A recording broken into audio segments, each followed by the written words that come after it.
Cumple los derechos de los niños, las niñas y los adolescentes.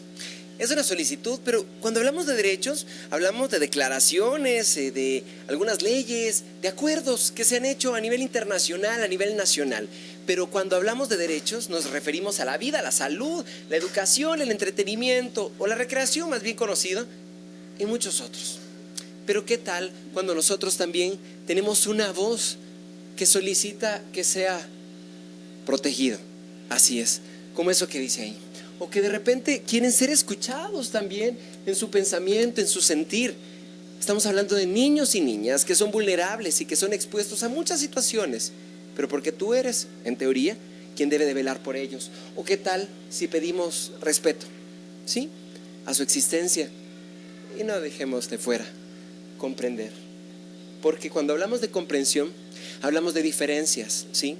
La inclusión y mucho más. Esas diferencias que nos hace ser únicos y porque todos en algún momento fuimos niños. Recientemente en El Salvador y también como parte del desarrollo internacional de los derechos humanos, se ha cambiado el enfoque o el modelo tradicional de atención de la niñez en situación irregular a un modelo de protección integral, a un sistema que intenta abarcar la totalidad de derechos reconocidos para el ser humano, pero enfocados en la especialidad de la protección a la niñez como sector más vulnerable.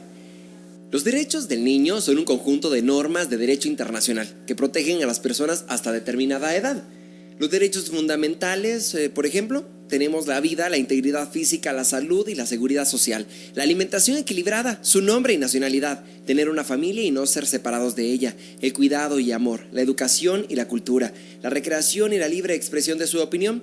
Serán protegidos contra toda forma de abandono, violencia física o moral, secuestro, venta, abuso sexual, explotación laboral o económica y trabajos riesgosos. La familia, la sociedad y el Estado tienen la obligación de asistir y proteger al niño para garantizar su desarrollo armónico e integral y el ejercicio pleno de sus derechos. Todos y cada uno de los derechos de la infancia son inalienables e irrenunciables, por lo que ninguna persona puede vulnerarlos o desconocerlos bajo ninguna circunstancia. Varios documentos consagran los derechos de la infancia en el ámbito internacional, entre ellos la Declaración de los Derechos del Niño y la Convención de los mismos. La niñez es esa imagen y semejanza de Dios. Básicamente es ese ser con derechos, es ese ser que merece vivir en plenitud. Muy bien.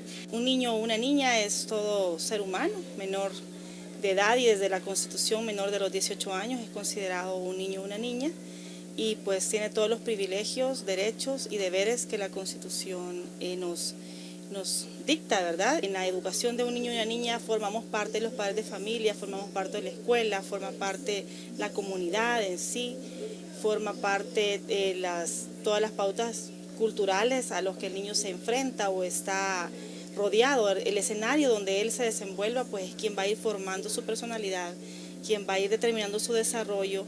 Todos los que estamos involucrados en el tema educativo identificamos perfectamente bien cuáles son los factores que realmente están influyendo de forma negativa en la educación y el avance y el desarrollo integral que se espera en los niños y las niñas, y sobre todo una educación para la vida, una educación que te da las herramientas para enfrentarte a la vida y al contexto real donde un muchacho se va a enfrentar, o ya sea en su vida adulta. En Estados Unidos de América, los movimientos por los derechos del niño surgieron durante el siglo XIX con el Oprah Train, un experimento social que buscaba fomentar el transporte de niños de las grandes ciudades del este, como Nueva York y Boston, hacia el oeste para crear casas por todo el país. En las grandes ciudades, cuando los padres de niños morían o eran extremadamente pobres, el niño se veía obligado a trabajar para mantenerse o mantener a su familia. Los niños se convertían en trabajadores en fábricas y minas de carbón. Las niñas se convertían en prostitutas o chicas de salón o terminaban en talleres de trabajo esclavo. Todos estos trabajos solo pagaban los gastos de alimentación. La idea de crear los derechos del niño circuló en algunos medios intelectuales durante el siglo XIX. Un ejemplo de ello fue la referencia que se hizo en el escritor francés Jules Vallès, en su obra El Niño, 1879, y más claramente la reflexión sobre los derechos del niño que realizó Kate Wiggin en Children's Rights, 1892. Se llevó a cabo por iniciativa de la UNICEF el 20 de noviembre de 1959. La Lepina contiene un principio muy importante que es la corresponsabilidad, Quiere decir de que no es solo atribución exclusiva del Estado, aunque sí es el principal responsable, pero también la sociedad civil se ve involucrada en la responsabilidad. Y esto se ha visto también impulsado a través de ONGs especializadas en la materia y de organismos internacionales. Por ejemplo, Visión Mundial y Plan Internacional, que son dos ONGs muy fuertes en temas de niñez, son de las que han estado impulsando la divulgación, bueno, desde la creación, la divulgación, la operacionalización de todo el sistema de protección integral, aunque habrá una cantidad de instituciones de la sociedad civil organizadas que velan por los derechos de los niños y las niñas. La primera declaración de los derechos del niño de carácter sistemática fue la Declaración de Ginebra de 1924, redactada por la fundadora de la Organización de Naciones el 26 de diciembre de 1924.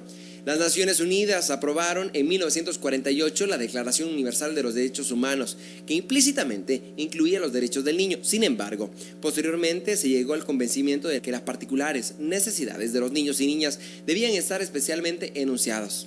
Antes se había decidido que el Fondo Internacional de la Emergencia de las Naciones Unidas para las Niñas o Niños, UNICEF, continuara sus labores como organismo especializado y permanente para la protección de la infancia, denominándolo oficialmente Fondo de las Naciones Unidas para la Infancia.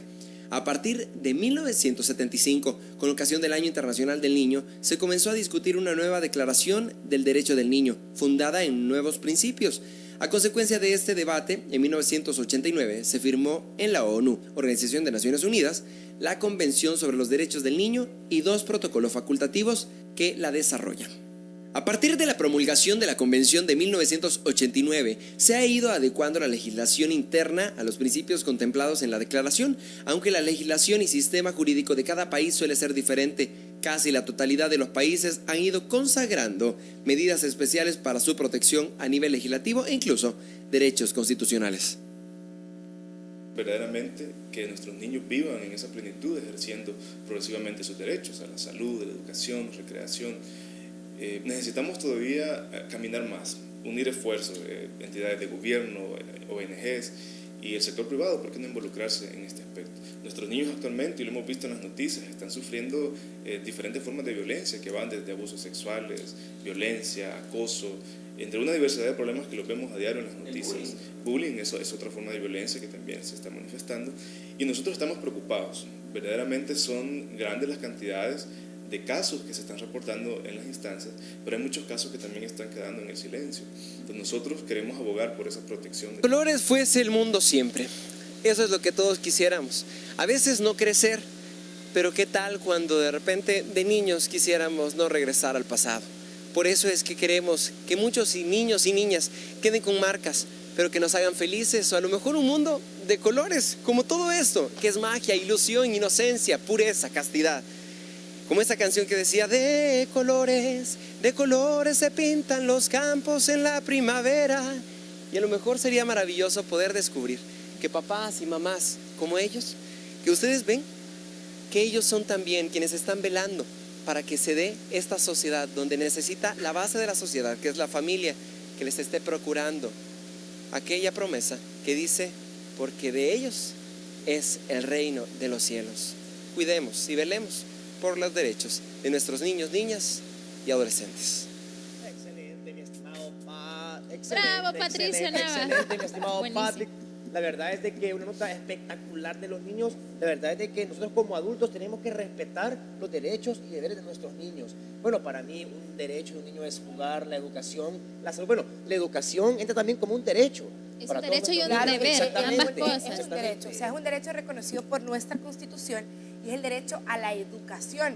Claro que Pero sí. en nuestro país, o sea, aquí yo mi opinión es que aquí sí hay escuelas, ¿me entiendes? O sea, sí hay escuelas para que nuestra población pueda acceder a ellas, pero la calidad de educación es la que yo cuestiono. Y esto va desde el momento del salario para con los profesores, porque si vos te vas a Estados Unidos, hacemos una comparación con Estados Unidos, con un país desarrollado, a los profesores, a los catedráticos, es una profesión muy bien remunerada. Por ende, los profesores hacen ese trabajo al 300% porque es bien remunerada. Exacto. Pero en nuestro país es mal remunerada, es aulas sobrepobladas. ¿Y cuál es la calidad? O sea, estamos hablando no de una educación, sino que de una calidad de educación para que nuestras nuevas generaciones sí sean personas educadas de manera integral, no solamente para aprender a leer y escribir, sino que para tener lectura comprensiva, saber qué es sentido común. Ahora, padres de familia, también hay que saber exigir a los niños, porque esto no, un niño al que todo se le da, claro, será un adulto fracasado. Claro, porque va a ser un adulto fracasado. Y eso o sea, pasa, hay que saber exigir. y eso pasa, Maite, digamos, para nosotros que somos padres primerizos, que digamos, no queremos ver llorar a nuestro hijo, y decimos, no, porque voy a comprar este carro, vaya, Ay, sí, papá, aquí está, quiero esto, aquí voy a está, comprar aquí esto. está, Miren, ajá. a veces es doloroso decirle no, a un niño, no, mi amor, no, ya te compré, y entonces el niño comienza a llorar. Entonces cuando él comienza a llorar, ya venís vos y le comenzás a otra vez. Pero Eso hay- es hay un malísimo.